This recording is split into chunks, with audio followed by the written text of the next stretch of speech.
Today I will be doing this activity as I do all group activities by myself. This is We Have Concerns. Hi, Jeff Cannata. Hi, Anthony Carboni.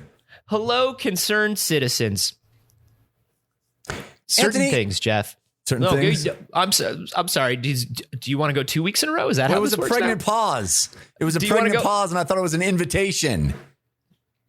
Jeff, sometimes you just got to chill, buddy. Okay. You just got to just chill out. All right. I'm trying. I'm going to read the room. Just read the room, man. All right. I'm chilling. I'm taking All a right, chill are you good? pill. Are you good? Yeah. It's an award-winning science podcast, buddy. Get yourself together. Sometimes I forget that, you know? I appreciate the reminder. I forget it too. And it's important that we remind each other that we've won multiple awards for science. Yeah. Because here we are doing this science show. One day, I'll get a college degree or not. Certain things just need to be done, Jeff. Certain experiments need to be run for the world. Okay. Yeah. I like this. This is science. Sometimes, what experiments need to be run? Are you going to talk about digging up the dead again? No. Okay. And digging up the dead is less an experiment than getting the raw materials for an experiment, as far as I'm concerned. Okay. You know what I mean? Yeah. Sometimes you do need to dig up the dead and get the raw materials to do a real science. And I've told that to my local authorities, and I've told that to the national authorities. Yeah. And I've told that to my rabbi. Mm-hmm. You've left notes in all of the locations that you've fled. Saying that. And with the families of the cadavers. But I like to call the volunteers. Yeah. That's what I like to call them. Yeah. And I'm learning a lot, Jeff. I'm learning a lot about mostly quickly digging holes. Because once again, I'll say it again. I don't have a college degree. No. I don't know a lot about science. I get the dead body. I'm like, time for experiment. And then I'm like, Yeah, time to dig a hole. You know, it's funny You know what because I mean? you used to always say about science that it beats digging ditches. But it turns out it basically is digging ditches. It's mostly just digging ditches. Do you know what it is? It's like if I just had that guitar, I would write a song. Do you know what I mean? Yeah. If I just had that notebook, I would write my novel. Right. If I just had that It's the cadaver, tool. I would do my experiment. All I need is the dead body, and then I'll do some real science, I always tell myself. Yeah, but then you get the dead body, and then it's like, I got a pile of dead bodies laying around. It turns out that sometimes limitations and boundaries are what cause the greatest creative thinking. Yeah. You know, if you don't put a dead body in front of me, I got 100 ideas for dead bodies. Yeah. It's You so remember true. my ebook that you get for signing up for my newsletter, 100 ideas for dead bodies. Of what to do with dead bodies. Yeah. Yeah. I'm like one of those recipe sites that has like the mom telling stories about her family Yeah. before they get to the recipe. It's like, let me tell you something. My little Johnny, when he comes home from soccer practice, Yeah. he loves to see a cadaver on the table. All he wants is a cucumber sandwich and a cadaver to eat it with, you know? Get to the recipe, Marge. I'm here for a reason. I think you're channeling all of the audience right now who want to know what this experiment that you brought up 20 minutes ago was. What experiment? The experiment that needs to be run. Some experiments, you said, need to be done. Yeah, I mean, there's certain things we can argue about ethically and things like that. Like, should we be cloning? To what extent should we be cloning? You know, like these kinds of things. Should we be, you know, nuclear power? Should we be, you know, should we have experimented with that? Certain things we can debate and we can argue, but some things we know as a people. You hear it and you go, Has to happen. has to happen. No brainer. Jeff, researchers have created the daddy short legs. The daddy short legs? Is this a pant? I hope this is a pant. Can I wear Jeff. the daddy short legs and show my daddy legs because they're shorts? Is that what we're talking about? Are we talking about a spider? Jeff, this is an arachnid. We're talking about the opposite of a daddy long legs here? Yes. I thought it was a pant. The existence of a daddy long legs presupposes the existence of a daddy short legs, and yet, why would you need to specify that it is long legged if the inverse were not also possible? Why not just call it daddy? Just daddy legs. Or legs. The long is implied because that's the only way it could be. But there's no other type of leg. Yes, we'll spell it out for you. I mean, long in comparison to what, I ask you? To what? To what? To nothing until now. And a group of shadowy researchers, geneticists and grammarians, got together and said, "Do not let the grammarians hang out with the geneticists ever." No, they said this spider's name is redundant. It's redundant. If there is a daddy long legs, then there must be a daddy short legs, or it is grammatically redundant and stupid. Yes, logic demands it. Logic demands it. So daddy long legs are actually known as harvestmen. Harvest what? Harvestmen. Harvestmen. Harvestmen. Like journeymen. But let me tell you my history with the daddy longlegs. Daddy longlegs, I think, is a spider that is very common in California. Not a spider, I don't think. Just an arachnid. Okay, an arachnid that is very common in California. I grew up seeing them constantly and was always told by my daddy, who had, very proportionate, normal legs. He was jealous. He always said he was jealous of the spider's legs because he himself just had normal legs. Yes. And I said, Daddy, why are you so jealous? And he said, look at the legs on that, Daddy. Look, I don't have those legs. I don't have those legs. All I wanted was to be a long-legged daddy. And I am merely a legged daddy. I am merely a medium, small to middling sized legged daddy. No, he would point at the daddy long legs and he would say, don't be afraid of that. And B, don't kill the daddy long legs because they eat the mosquitoes. They're dark harvest. Is that why they are harvestmen? Because my dad was right. They actually eat the mosquitoes. Yeah, they eat a lot of the pests and the other bugs in the area. They're harvestmen. You want the daddy long legs around. They are the friendly spider. They're friendly neighborhood spider, if you will. Everybody spider-esque. They're not spiders. Oh, yeah, all right. They're arachnids, but they are part of arachnids. They are part of the group that includes spiders, scorpions, ticks, mites, and horseshoe crabs. Horseshoe crabs are arachnids. Horseshoe crabs, yeah. You're eating sea spiders.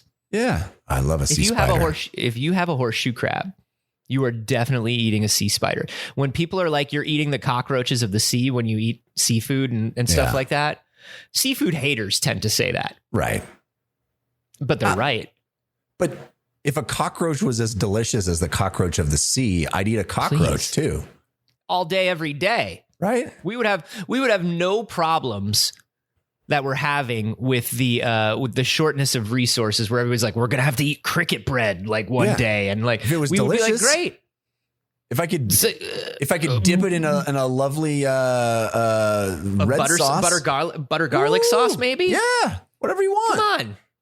I've had fried crickets. Have you? Yeah, they just taste like what they're fried in. They're fried stuff. Because they don't have enough. They don't really have enough mass to them. Right. And I think they're mostly weird exoskeleton. So like they're just crunchy and they taste like salt. And I'm just like, this is fun, I guess, that we're doing it. Right. But it's not gross and it's not gross. It just is. No, it's not shrimp, dude. It's not a popcorn shrimp. Come on. Holy shit. A popcorn shrimp? Dude, all day, every day. Why does the sea have the best tasting insects? And here we are on the land worried about the end of having enough flesh to eat. Yeah. What the fuck? It is? They're moisturized. That's what it is. That's what it is. You talk about the cricket being dry and crunchy. A shrimp is lovely, juicy and chewy and delicious. If we could just get crickets to use like a nice retinoid moisturizer. You know? Yeah. Maybe they would taste like shrimp, but they don't. And look, neither does the daddy long legs. Don't eat a daddy long legs. Right. Daddy long legs, there are more than 6,500 species of daddy long legs. Wow, really? Yeah. But there none of them have short legs. All of them got gams for days. Wow. You look at any of those 6,500 daddy long legs and you think to yourself, look at those getaway sticks. I hate to see you go. I love to watch you leave. Is what you say to all 6,500. Oh, daddy is Go what daddy. you say. Go daddy, go. So when most people think of daddy long legs, though, we are thinking of the Phalangium opilio. Of course, obviously. The most common species. And what researchers wanted to do is they wanted to take this daddy long legs. They wanted to take the Phalangium opilio, and they said, what if we took away your sexy, sexy powers? The one defining characteristic of a creature. What if we just took a creature and stripped it of all of its uniqueness and majesty? Like science do. Yeah. Science say, ooh, that makes you special. Can I yank it out of your body? This is why Superman has to have a secret identity. Right. Because Jonathan Kent was like, they'll catch you. They'll get you. They'll take away your glorious legs. They'll take away your long, slender, but toned legs, Clark. Super legs. Your super legs.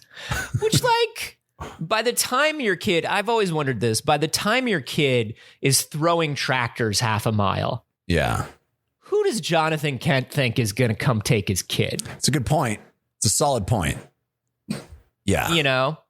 But I do think, come. You at that point, at the age of 18, Clark Kent could have been like, attention government, here's where I am. Come if you think you can. Right. Come get me. Come at me. Come get me. I'm going to be in the field helping my dad out because you don't subsidize farmers enough. We have to grow corn and then you devalue corn crops. Yeah. So why don't you come get me, government? And while you're here, you can help me plow the field because we can't afford farmhands. Didn't you already sort of feel like as Superman or Superboy, Clark could have done more to help out the farm? You know, just sort of on a basic level. I mean, I love the altruism. I love the save the world stuff. Now, of course, in the comics, Jeff, you and I know that after post 1986 and then especially post mid 90s, there was a lot of talk about how Clark, because in the old days it was like Clark would send half his paycheck home from the Daily Planet, and he lived in a shitty apartment because he was helping his parents out with the farm. Right. But also, we know that on nights and weekends, or sometimes very early before he went to the Daily Planet, Clark would fly to Kansas and do farm work before he went to work. Right. So he was helping out on the farm. Well, I don't mean like helping out on the farm in the sense of doing menial labor. I mean, maybe robbing a bank. Yeah, maybe we make it so that Mom and Pa don't have to have a farm anymore. You know what I mean? Yeah. You're literally able to do whatever you want, right? I'm not saying turn to a life of crime, Superman. I'm saying no, but I'm saying if you can crush coal into a diamond to make an engagement ring for Lois Lane, couldn't you do it to like, oh my goodness, who knew that there were diamonds underneath the Kent farm? It's so many. Just a few very large diamonds. They're Every not kiss even begins with Kent. You know what I mean? Like, that's all you got to do. There are 100 different ways where you could nudge, nudge, wink, wink. Yeah. And yet they don't. And a lot of it in the comics was always ascribed to Pa Kent's unwillingness to be helped. Right. His pride.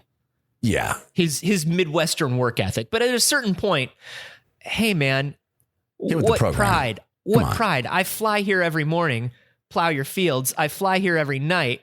Feed and milk your livestock. What pride? You just wake up and all the chores are done, and you think you're doing something, Mr. Pride? Come on. I leave like one row to hoe, so you feel like you're doing something. Eventually, Come on, Dad. All these animals seem to have fed themselves. And That's all this, so weird. It's crazy. All the But corn I don't seems want a loan, and I don't want any help. Okay, Dad. All right, At a certain Dad. point, you're just an asshole. In a way, that is a very common story that I think we're all familiar with. Yeah. In a way, Clark Kent's life mirrors our own, where we're all kind of like, okay, Dad, you don't need help. Okay, Mom and Dad, no, I would never. No, you don't need it. Well, it also, no offense to any farmers that might be listening, but it also sort of deftly encapsulates the American farmer, right? Which is 100%. I don't take a handout. Everything that you get is a handout from the government. It's also subsidized to an incredible degree. But also like when Grant Morrison did the New 52 Superman, he leaned heavily into that. And you remember when Superman moved to Metropolis in like New 52, he refused to work for the Daily Planet because it was owned by a large media company. He moved to Metropolis to be a journalist and started a communist blog. That's because Grant Morrison knows what's up. Grant Morrison kind of knows what's up. Yeah. And he was annoying. Like Clark Kent was annoying. Yeah. But he was annoying because he was screaming the shit that needed to be screamed. Well, he was doing what Superman would be doing. He would be like, Superman was real, he would be some disruptive motherfucker. You know what I'm saying? He would not be playing by the rules of the man. Dude, the Dark Knight Returns idea of Superman being a tool of the presidency is like such a out of touch idea about because it's Superman, antiquated, right? It's antiquated, born of the 80s, and also Frank Miller is very right wing. Yeah, he's a little bit of a nut job. But Superman would be like, "Oh yeah, I've seen what the government does to people. I grew up on a farm in Kansas." Yeah. I see what you do. I can hear everything and see through walls. So maybe I don't like what you do, and I don't need to be a citizen. I will say to you what I said when I turned 18. Come get me if you can. I live in a secret fortress in the Antarctic, and I have large aliens that eat people. Come at me, daddy bro. Long legs. The daddy long legs. So the whole idea here is that these researchers said, can we shorten up them legs? Can we shorten up them legs? I'm tired of it's arachnid researchers who are just tired of these sexual distractions all day in the workplace. And is it gauche to talk about it? They tried little daddy long hemmed dresses. Mm-hmm. And people say, look, it's on the researcher for sexualizing them. Sure. But those legs are there. They're there. And there's no dress code. Not anymore. So here's the thing. The researchers from the University of Wisconsin-Madison, home of the long legs, the fighting long legs. Yeah. Said, we wanted to isolate the gene that gives these daddies such long legs. Can we isolate it, figure out what it is, turn it off, and create short leg boys instead of these long leg men? And they did? Yes, they did. And they absolutely there did. was much high-fiving? Is that the end of so much high-fiving. And then they went out for cheese curds. They made daddy short legs, and now they move on to another project? What? I don't understand what the point here is. Next is giraffe necks, I think. Short-necked giraffes. Yeah, we just call them horses.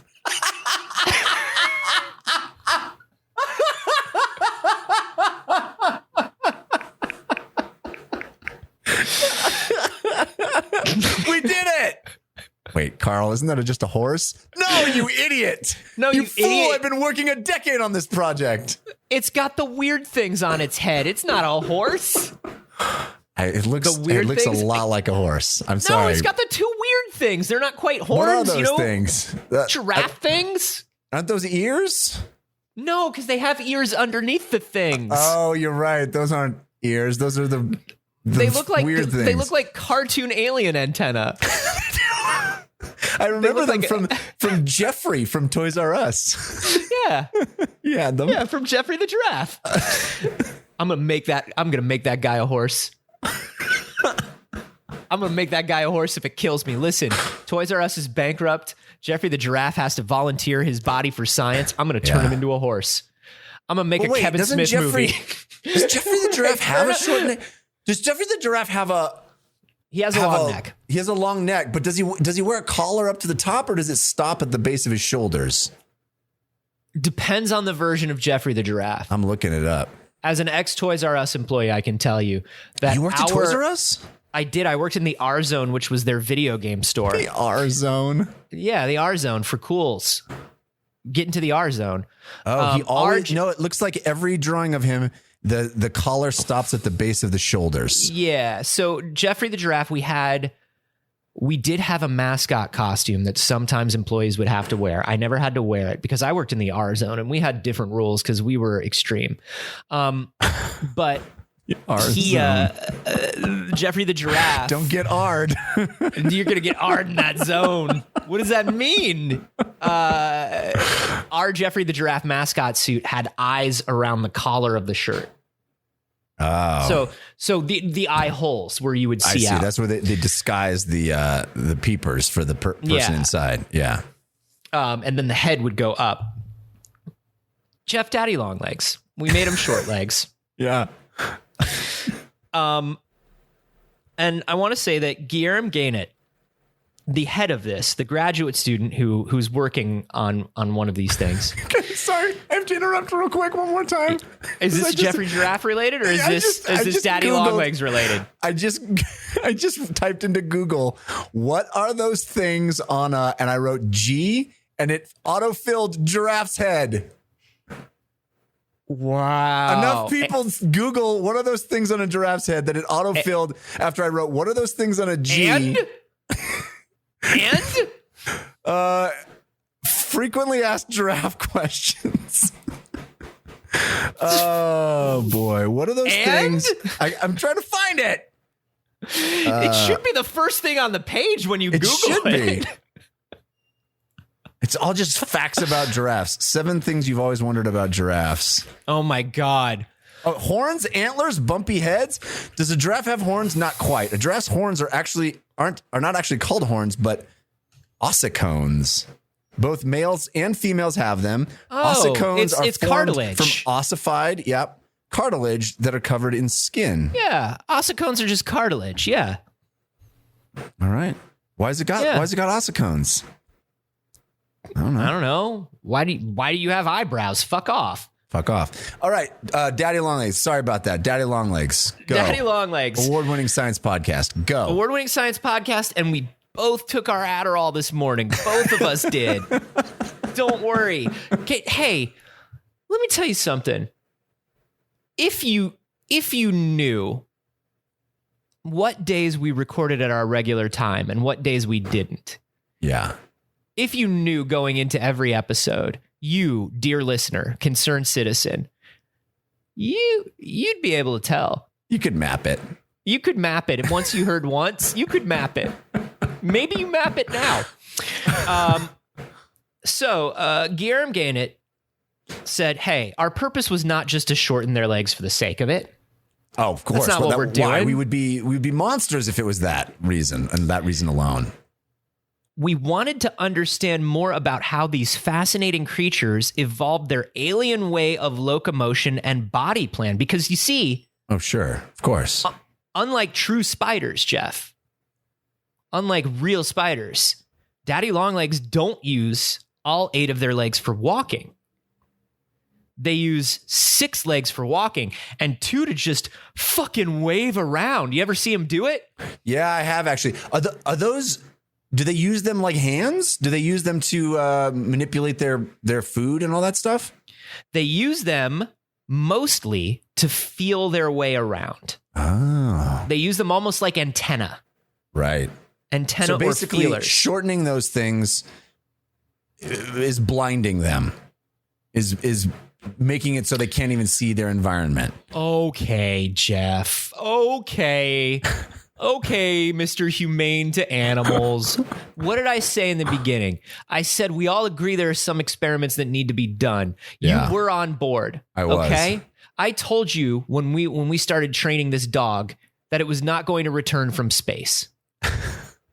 Yeah, but I fell in love with the dog. I know, but it's going to space. I know, but the dog has no desire to go to space. The dog wants to fetch ball. You don't know that the dog can't conceptualize space.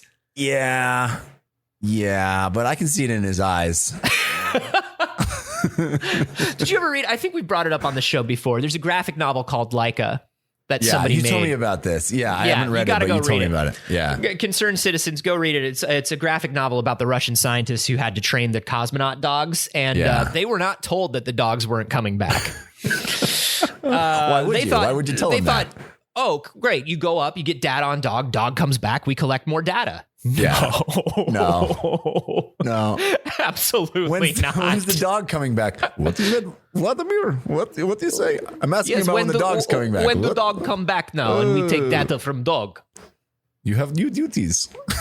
Oh, here new dog. Old dog went to space. Happy on moon farm. Wait a minute. Love to run with other space dog. Here, new dog. That's that episode of the sitcom where here's the dog back from space. Yeah. Wait, no, that's not Sparky. What do you mean? It's Sparky. Sparky was golden coat, has the chinky collar that goes ching ching ching when he walks around.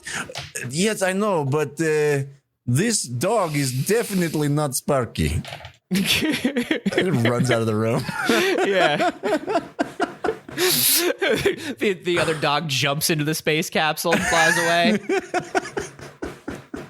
That was definitely not Sparky. So yeah, they were trying to make these daddy short legs. So they downregulated the two specific genes to figure out if they could make short legs, because they found out it looked like there are two genes that were tied to leg development in these species. And did they need to switch off both genes to make short legs? Answer, yeah. Had to kind of switch them both off.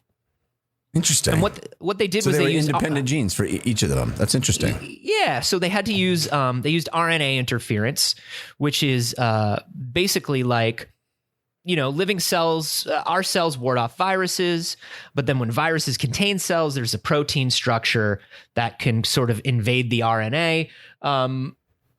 This is something that we've done before on different animals and on different species to sort of, this is not quite CRISPR, right. but this is a form of sort of gene editing. So basically what they did was they just told the spider's DNA that both of those genes weren't genes, they were viruses. Oh boy. And so the spiders just stopped making those genes. Wow. Now, what happened was it shortened the walking legs, but not the feline legs. Oh, wild. So it's disproportionate to daddy. Yeah. So what happened was they didn't just turn into shorted walking legs. That's what they thought would happen. That's what they hoped would happen. Something different happened. Yeah. The walking legs shortened down into something called pedipalps. Now, pedipalps are sort of what you were talking about, which are those food manipulating appendages that you think about when you think about spiders. Wait a minute. You're telling me that its legs transformed into arms? Sort of, yeah. Whoa. Because wait a minute. Was this thing able to move at all? Was it able to have locomotion in it at all, or is it just feeling around hoping that things would get close to it? Well,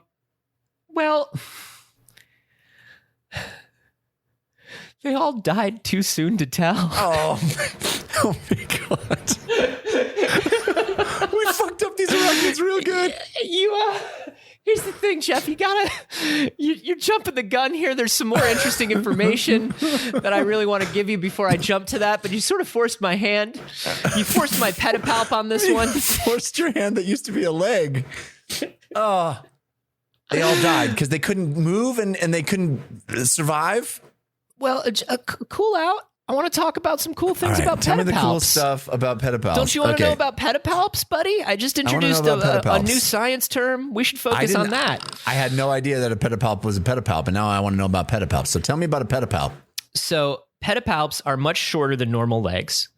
Sure. They also have 6 segments instead of the usual 7 in regular legs. Wow, they really transformed this thing. It totally transformed. Pedipalps also do not have special joints that spider legs normally have called tarsomeres. Now, tarsomeres are what give their legs the flexibility needed to properly move around and sense the world around them. They turned their feeling, sensing, moving legs into food wrapping arm appendages. We created abominations. True abominations. Did. And if it wasn't a tiny arachnid size, it would be a true horror of science. But because it's an arachnid, because it's an arachnid, no one gives a shit. But it would be Cronenbergian, Jeff. Oh yeah. It would be amazingly disgusting. This is literally just scale that's making it okay for people. Now, but this is how we learn. This is how we learn. Fuck up tiny spiders so we don't fuck up people. Yeah. Now, the 4th pair of legs, the feline legs, unchanged, which says that there is some 3rd gene somewhere that turns those legs into the special feline legs. And don't worry, they're probably going to find that one and fucking turn it off too. They don't mention that, but I'm sure that they will. Oh, man. Now, the reason they're doing this is they wanted to kind of figure out, like, daddy longlegs have been around for 400 million years, Jeff. Yeah, and no one's fucked with them until now. Yeah, because everybody's dad told them not to, except for this guy. Yeah. Everybody's dad was like, don't fuck with daddy longlegs. They're eat important. Mosquitoes. Yeah. Yeah, and then this guy did it, and all of a sudden, his lab was riddled. With mosquitoes. Is the end of this article that just there's just a massive mosquito? He was giving the entire interview from behind a glass shield that the research facility is now encased in. Yeah. Covered with mosquitoes swarming all around him. The thing is, they've been around for 400 million years. And if we start figuring out how their genes work and what's going on there and how the genes of other insects and other animals right now work, this is a thing where we can map a difference between, prehistoric things and us and sort of see how things are changing and evolving. And maybe by figuring out, these kind of genes that control this kind of appendage, we're seeing something that's similar in this other animal over here. It's not quite the same, but maybe it's related, and that'll give us a better understanding of genes across all animals. I also think this kid is just a kid that fucking used to rip the wings off of beetles and shit. It does seem that way. But it is fascinating to me that the physiology of these things went, well, I'm growing this stuff. I don't have a gene telling me what to make them into, so fuck it. I'm going to make them into something useful. It's so wild to me that it isn't just they get shorter. They don't grow as it's not that they just stopped growing. No, it's that it doesn't know what a leg is. The body has to transform it into something it knows what to make. And it's interesting wild. Because it's missing 2 of whatever maybe these 3 or 4 genes are to make the feeling legs. It just looked and it was like, not legs. But what's interesting is turning off those 2 those leg forming genes didn't stop the feelers from growing, and those have a very leg-like appearance. So it's like these things that you think would be genetically connected are less genetically connected than we thought. Other things are more genetically connected than we thought. Or maybe because we know it's not random, they did it to a bunch of spiders, and all of those spiders grew pedipalps. It's crazy. It's very crazy. I do think it's fascinating research. It does seem pretty dark. On a certain level, but it is fascinating research. I mean, it is truly wild to think, hopefully we never get to this point with humans trying that stuff, but can you imagine it isn't just, I think this explains a lot of,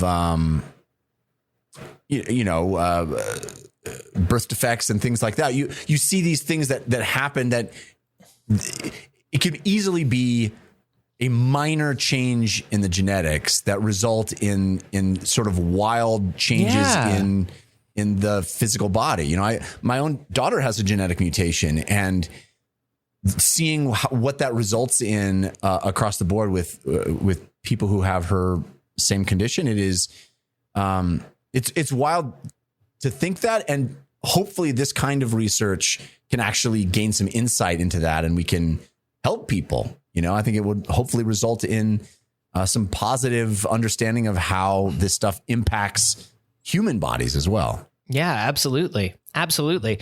It's very exciting. Hey, if you've seen something exciting like this and you want to send it in to us, a great place to do it is on our Discord. If you are unfamiliar with Discord or our Discord, baby, you got to get on Discord. You should check it out. There's really good folks posting really interesting stuff.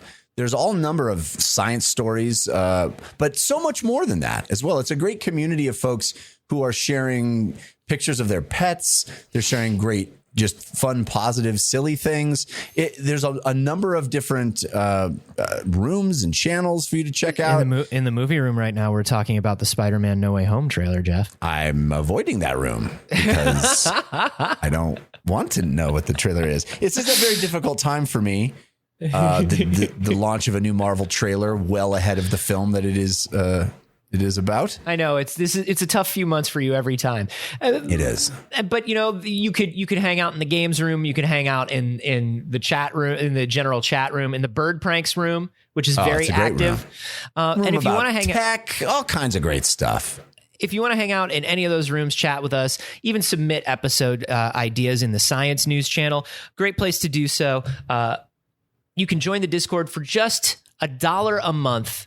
That goes directly to supporting the show, supporting me and Jeff, keeping the show going. To find out how to do that and to get way more extras, including bonus audio, extra episodes, extra videos, all kinds of stuff, head to patreon.com/wehaveconcerns. Anthony, I want to talk about the Stradivarius. Oh, the very famous violin. Very famous number of violins, evidently. He's a maker of violins. Antonio and Stradivari. Yeah, Antonio Stradivari was an Italian craftsman who created evidently around 1,200 violins and I guess cellos as well, but musical instruments over the course of his career. They are widely regarded as the finest examples of those instruments in existence. And there's only about 600 of them left. So about half of all of the instruments that he created are lost, are gone, destroyed, presumably. But the ones that remain are wildly valuable. One of them $10 famously left in a cab in New York. Yes.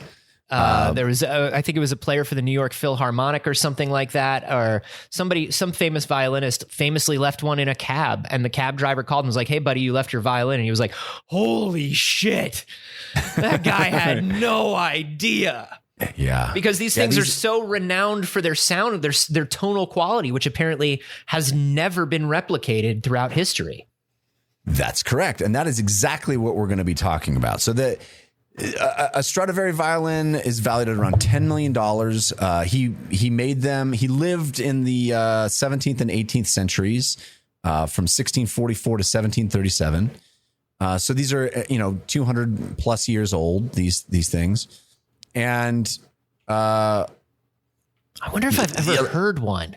Like, I'm sure there's a recording of one I could listen to, but I wonder if I heard one and a regular violin, would my you could tell the difference? Idiot ear know? Yeah, I don't know. I mean, there's universal praise for these things, and evidently Stradivari had a. This is just hype beast bullshit, man. This is just sneaker drop. This is just sneaker drops for band nerds. It's possible. Evidently, Stradivari had a contemporary, had a sort of a protege that made violins named Dave. What's his? Guarneri del Gesù, or Gesù, I guess Gesù. Guarneri del Gesù, whose violins weren't very valuable in the time. By the way, Stradivari was wildly famous in his own time too. This isn't just, a Van Gogh situation. They were super expensive at the time. They were bought by royalty and the wealthy. I mean, they knew at the time that these were special, right? Yeah. But evidently, sounds like hypebeast shit. Yeah, this Del Gesù sounds like, violins. Ooh, this is the best cupcake in the city, and then you eat it, and you're like, I mean, it's a good cupcake. Is it a $7 wait for an hour cupcake? I don't know. This is a $10 million leave it in my taxi cab violin? I don't know. Well, 40 years ago, a fella by the name of Joseph Nagavari, no relation, who was obsessed with these things, theorized that the reason that the Stradivari violin and the Del Gesù violin have this renowned audio quality was not, as most people presume, because of the craftsmanship and amazing ability of the creators. It is not just a better made violin. Okay. His theory, way back in 1976, he first theorized this. His Joyous theory bicentennial to you and yours. Yes.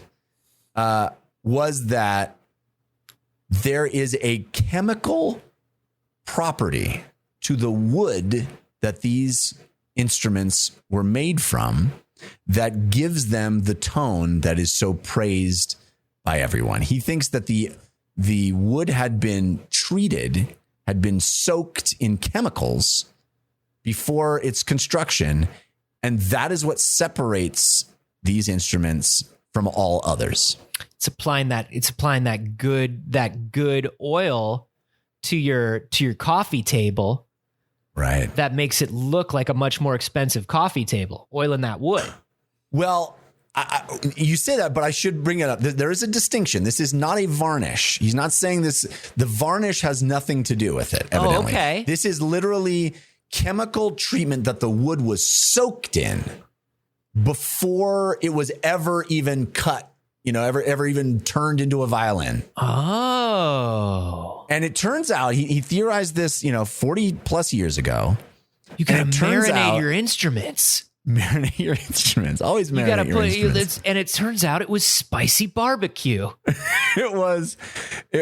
People have been using dry rub and getting the sound all wrong. Oh, you gotta soak it in that mesquite. You gotta leave it there for like 2 days. 2 days in the mesquite. And dry rub is just the last step. Everybody knows that. Well, it turns out just recently there has been an international group of scientists that have confirmed this theory, that it is true that, ironically, most violin makers now preach this idea of the pure untreated wood is the only way to go. Dummies. Right? And it turns out you wrong, bro, because the most expensive, highest praised instruments in the whole wide world got their sound from a treatment of borax, zinc, copper, and alum. But this is what they've determined. You can get that shit so easy. Yes. I mean, we obviously don't know the proportions of all those things. We don't know exactly the mixture that they used, but there has been the process by which they discovered this, by the way, is, I think, the most fascinating part. So what they want to do, this guy literally for 40 years has been banging this drum, or I don't know, playing this violin, saying, hey, it's chemicals, guys. And everybody's like, well, prove it, bro. And he's like, okay, give me the $10 million violin and I will. And everybody's like, no, you can't have it. You can't. Oh, that's expensive. That's super expensive. And there's only 600 of them on the planet. And so, no. And, oh, by the way, how would you even determine whether there was chemicals? He's like, well, the only way to do it is to burn it and test the ashes. And people are like, go fuck yourself, bro. This ain't gonna happen. But listen, if I'm right, we can make unlimited violin. Yeah, but here's the thing. If you're wrong, we have fewer of these very limited violins. And also, if you're right, the value of these violin go down. Way down. Yes. So here's what happened in the intervening 40 years. Through a painstaking process that Nagavari, this guy, refers to as begging, he acquired tiny shavings of the wood every time one of these instruments would be worked on by a master craftsman. Like if, these very old things that people are playing in, professional settings, if they need to be fine-tuned or worked on in any way, tiny little shavings of the wood sometimes would come off. But obviously this isn't like another violin where it's like, I'm going to replace the fretboard or something like that or whatever. Right. I don't know what a violin has, but I'm going to replace this. I'm going to replace like the neck of like this backing piece of the neck. It's like, no, you're not. That's Stradivarius. That's a Stradivarius violin. You can't replace it. Right. There's no replacing, but there are people in the world who are the best of the best, who go in and will work on these things if they need to be repaired in any way, or there's any, thing out of whack. And the reason these people are the best is they sleep in borax, alum, copper, and zinc. A lot of people think it's their training and no, they sleep in these chemicals. We only had to burn one craftsman to find out. So every time they work on this, they're trying to save as much of the original violin as possible, but you will occasionally get like a tiny flake of wood, a chipping or something. Tiny flake of wood. Yes, exactly. So this guy was building a hair doll, basically. Exactly. And so finally... Just chippings until he has the shape of a violin. It's wild, right? It's like, this is over the many, many years, he's got enough to finally burn it and get some ash that they can test. Wow. Right? That's fucking patience, man. It's wild. Can you imagine spending half your life calling the Panera and seeing if they've got any extra bread bowls like every night? Yeah. No, it's the Panera. If the Panera was like super precious about their bread. Yeah. If they're like, there's only 600 bread bowls in all the world. Yeah. We got to hang on to them. It's like, yeah, but did any crumbs fall off? Did any crumbs fall off of this? It's like, it's like calling a 4-star restaurant. It's like calling the French Laundry and being like, y'all got any chicken bits? What? You got chicken leavings? No, we don't have any chicken leavings. Just the bits. Anything. I'll take literally anything. Is there other parts on your fingers? Can I just lick your fingers? You got? I'll take anything. Would you scrape off the fryer? You got any fry leavings? I'll swing by. I'm in the neighborhood. I'll take the fry leavings.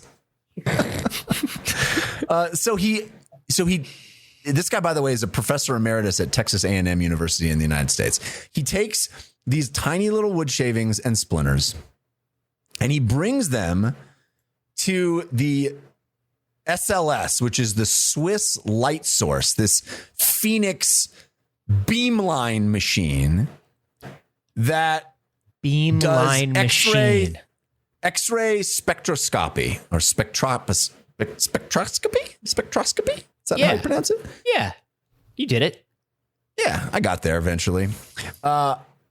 And they were able to determine that the wood, again, they had to burn the shavings and analyze the ash. That was the only way they could do it.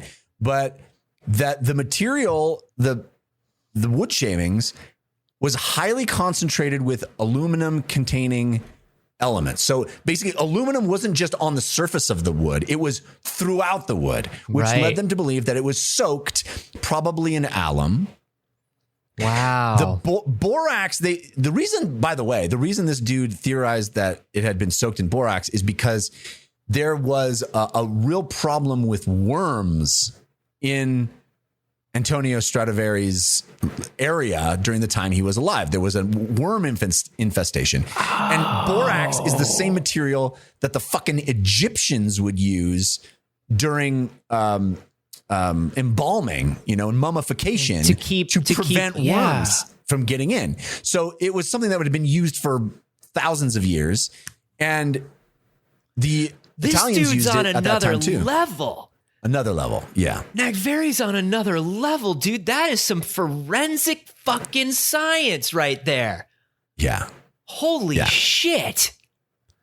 So it's not like, I mean, it seems to be the case. Obviously, we can't know for sure, but it doesn't seem to be the case that Stradivari knew what he was doing. It was like out of necessity that he was soaking this wood. Now, wait a minute. Now, it's out of necessity that he was soaking it in the borax, but might I devil's advocate and say that he did know, you have to know what you're doing to a certain extent to create this mixture to treat the wood, even if it's just against the elements and a byproduct is the sound. At least as a craftsman, he knew that the wood needed this to be of good quality.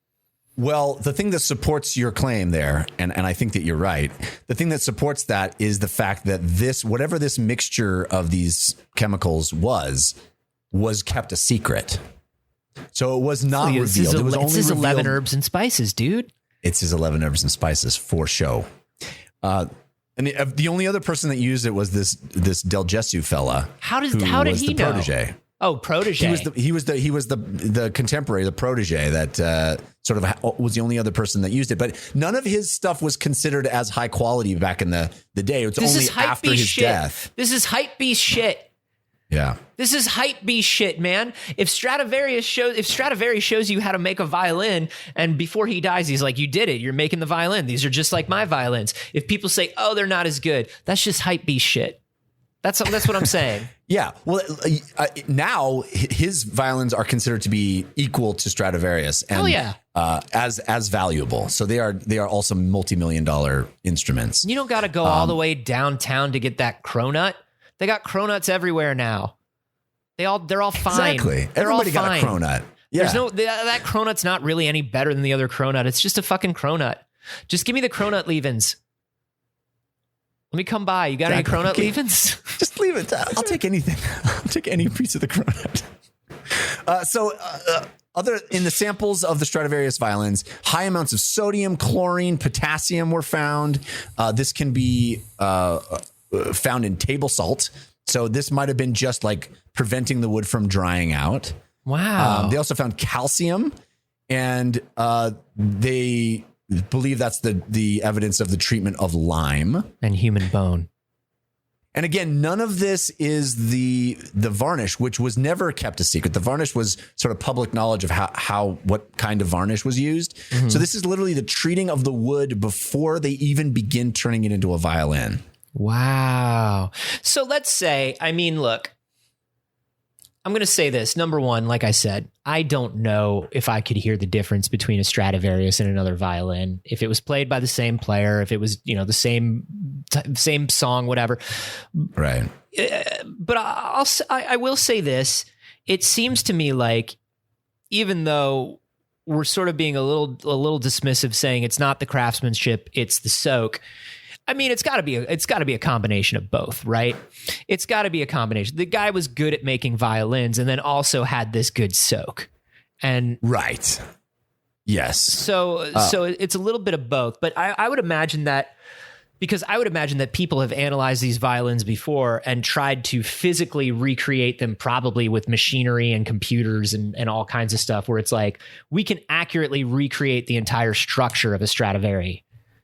You know. Well, this reminds me of that movie. Do you ever see that documentary, Tim's Vermeer, that Teller from Penn and Teller directed? Oh, yeah. It's fascinating. Basically, this friend of Penn and Teller's, this guy Tim, has this theory that Vermeer, the famous Renaissance painter, his style is so different from his contemporaries, and he uses light in such a photographic way that his theory isn't that wasn't just a better painter, that he actually used a machine, used a tool that no one else used to create the paintings. And so this guy Tim rebuilds this tool and proves that he can paint a Vermeer just like Vermeer did. And it's not a function of being a great painter, because Tim's not a painter. He just uses this tool, and he turns out that he proved that he could do it. And I think the the question that the documentary raised, which I think this story kind of raises, and what you're saying exactly, is just because this is the case, does that somehow diminish the artist? And I would argue that no, because in order to understand how to use the tools, understand how to use the chemicals in this case, you need to have that craftsmanship. You can't separate one from the other. Yeah, people like to separate art from craft a lot because I think it allows us to create different creative classes that we can then point at and explain why somebody's worth more money or somebody is more skilled or somebody is more creative. But when you look at, and we love the ephemeral nature of art. We love this like inscrutable notion that, there's a muse and it's just, there's no way to replicate a Stradivarius. Yeah. And I think, when you look at something like that, okay, like you look at Walt Disney and you look at Snow White. Snow White is a function of the multiplane camera, right? But the multiplane camera was created by an engineer who understood the art of animation. It's the same as looking at Pixar these days. Like Pixar created RenderMan. RenderMan is a piece of software. But you can't make a Pixar movie without creating RenderMan first. Right, and that doesn't mean that Pixar they don't have artists there, because obviously once they started creating animated films, they showed that they understood all the art of it. But there's a technical type of artist that is just as much of an artist, is just as valuable. It's like when I see people that get mad at like sort of modern artists that use things like stencils or something like that, or it's the same shit that people said about people say about Pollock and Warhol. There's something about there are things that you can create. You can create a technique. You can create a piece of equipment. You can create a style. You can create a work. And creating any of those things is a creative act. The person who builds the 3D printer is building the 3D printer because they have something they want to print in 3D. Right. And if that creative thing, like, I want to make a helmet, I can't make a helmet, but I know what the helmet looks like and I can model it in 3D and I can print it. Right. I can make my cool Thor helmet or whatever. Even something like Marcel Duchamp's ready-mades, the artist Duchamp who famously challenged the art world when he would like just put a toilet on a wall. Yeah. And he had no role in the creation of the toilet, but the fact that he decided it was art and put it on the wall, that was the creative act. Mm-hmm. At least that was his intention, was, hey, I'm an artist. And so I have dubbed this art, and that act in and of itself is an act of creation. Mm-hmm. Which was intended to be provocative, but I think all of that stuff is sort of the same theme. Yeah, and so I think to be like, aha, it was these chemicals that did it. It's like, yeah, but the dude figured out the chemicals, right? Yeah, you didn't. Yeah, so my kid could paint this Pollock, but he didn't. Jackson Pollock painted it first. With intention. And now that idea is done, and you're right, and that idea is easily replicable. And that's something that every artist worries about, right? Right. Well, that's my next question to you is, if the next step of this process can happen where they could actually determine the proportions and actually replicate this chemical mixture and soak wood in the same way and create something that had the same tonal resonance as a Stradivarius, how do you feel about that as far as what it does to the mystique of these old instruments? Is a new Stradivarius, I mean, obviously it wouldn't be a Stradivarius because Stradivari didn't build it, but a new instrument that could sound the same, does that diminish in some way the history of this, or does it celebrate it? I think it celebrates it. I think that of these 600, obviously of these 600 surviving violins, some of them are probably in the hands of people who play them. And of course, some of them are probably in the hands of preservationists or museums. And then some of them are in the hands of speculators. And I think that there are, or collectors. And I think, those people are always going to say that it's detrimental, right? The collectors, the speculators, because they're worried about the intrinsic monetary value. But I think what happens is the Stradivarius is still worth something to the people who care, because in X number of 100 years, 400 years, whatever, we haven't figured out a better way to make a violin. And that's what makes it cool. We're still making them that way, but that doesn't devalue the original. And I think there are people that will always care. It's like, no, I have an original one. And there's something and there's also something to playing a piece of history or holding a piece of history, right? Like there's something to like, we all use the same, we can all use the same type of pen. But if you tell me like right now I'm holding a Fisher Bullet Space Pen. These are the pens that I use. I love these pens. They're great pens. But if you handed me a pen, you're like, no, this one went to space. This was the one that was made to go to space. It's still the best pen. But the reason it's the best pen is because we built this one to go to space, and it did. That to me, if I'm holding it, I'm like, holy shit, I'm holding the pen that like, it's the same thing.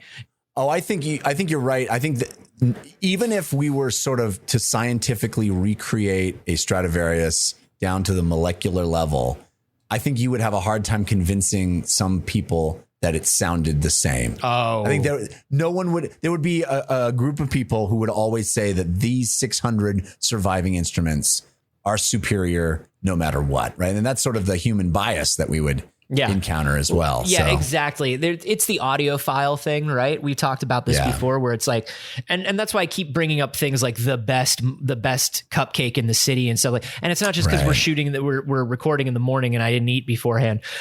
It's because like, and when I bring up hype beast culture, there is a psychological component to this sort of thing. I think it's a huge component. There's a psychological component to this sort of thing where it's like, oh, you can have a Magnolia style cupcake, but until you've had a real cupcake that's made by the bakers at Magnolia Bakery, it's not this. You can taste the difference. Yeah. And it's like, can you? This one has 3 Michelin stars, so it must be better. This tube amp was made in a factory and it's good, but there's this guy in New Jersey that makes his own tube amps, and he uses the same components, but man, there's something with the way he's tuning them, and like some of this is psychological. People will always say that the Stradivarius, the real Stradivarius, sounds better. And because humans are emotional creatures, right? And we love a story. We tell ourselves stories. Yes. We love a story. It will never be as good because it wasn't this mystique crafted by this man hundreds of years ago in his workshop in Italy. But I think it's fascinating that this dude for 40 years has been telling everybody the reason is there's chemicals in the wood, and he finally got enough shavings. That's not just to prove it. That's not just tenacity. That's fucking bitterness. That dude was motivated by bitterness. Like, I will prove this whether you want me to or not. By the way, he is, I think I read he's 87 years old, this guy. God. And, he's just like, before he passes from this mortal plane, he is going to prove this fucking theory, man. Can I tell you something, Jeff? I want one thing I care about so much, where if I accomplished it, I would be like, that's it. I'm good. Yeah. I haven't found what that is yet, but I'd really like to find it. Whatever that thing is, I think maybe the ADHD is sort of stopping me because everything seems really important at the time. But I'd love to find that one thing where, like, because that this dude, 87, I would not be surprised if like next year we find out, or in 2 months or 3 months, and I hope this isn't true, but I wouldn't be surprised if we find out Notebook style, this guy died peacefully in bed. You know what I mean? Wood shavings lying around his pillow. He's got a smile on his face. He did it. It would be hilarious if this dude didn't play the violin. Do you think he played? Yeah, it would be hilarious. It says in the article that he became fascinated with it because he plays. That'd be fucking funny, though. It would be funny if he just wants to. It was just a dude that fun from everybody else. He's just like, I'm just a chemist, man. That's all. I'm just so mad at these people. Oh, yeah. That is wild. That is wild. Violins. The one thing that this does not go into that I would love to know the science behind is why and how these chemicals change the tone quality so profoundly. I have a kind of a sense of it, but I'd love to know in detail, like what they did to the wood to create this difference in tonality. Yeah. If anybody is a structural or materials engineer or something like that, and can let us know, that'd be interesting. But I would imagine it's something, it probably has like physical attributes. Wood probably has all these physical attributes that have names that we don't know about, but things like rigidity and like, I don't know, just structurally, it changes like how the wood feels and responds to like vibrations. And I understand it. I understand, like you're saying, I understand the basicness of it, like the basic level, but I'd love to know why and how. But I guess that's another thing that they have to look into as well, now that they know. Yeah. Fascinating stuff. I can't imagine there won't be folks attempting to mix up some soaks, dude. If there's not a YouTube video within a few months of somebody buying like the cheapest possible violins and soaking them in different measures of this stuff and like playing to get I want to see that video. It'd be so cool. That'd be so cool, man. That's a great story. Yeah, and thanks to Dire Nair, who posted this story in our Discord in the Science News channel. Thank you, Dire Nair. I really appreciate that. That's the Dire Nair is a real one. They're in the Discord all the time. If you want to jump into the Discord, I believe Dire Nair is also part of our fitness challenge right now and might have just finished the Couch to 5K. Wow, amazing! Isn't that exciting? Great. So cool. We're doing a little bit of a fitness challenge right now. It's nothing super formal. It's nothing where you need to worry about keeping up. We're all starting when we can and doing what we can. We just all felt like after 15, 16 months of being kind of stuck in our escape pods, we wanted to get a little movement in. That's in our Memento Mori channel, which is where we try to help each other with healthy habits and just not just fitness stuff for the body, but also just keeping positive outlook and working on our heads and keeping ourselves motivated and doing things. If you want to be a part of that, once again, the Discord you get access to that with just $1 a month pledged to support the show over at patreon.com/wehaveconcerns. But there's extra stuff too. Yeah. Fun stuff, bonus audio, extra episodes, a whole back catalog of guests bonus episodes. Check it out, patreon.com/wehaveconcerns.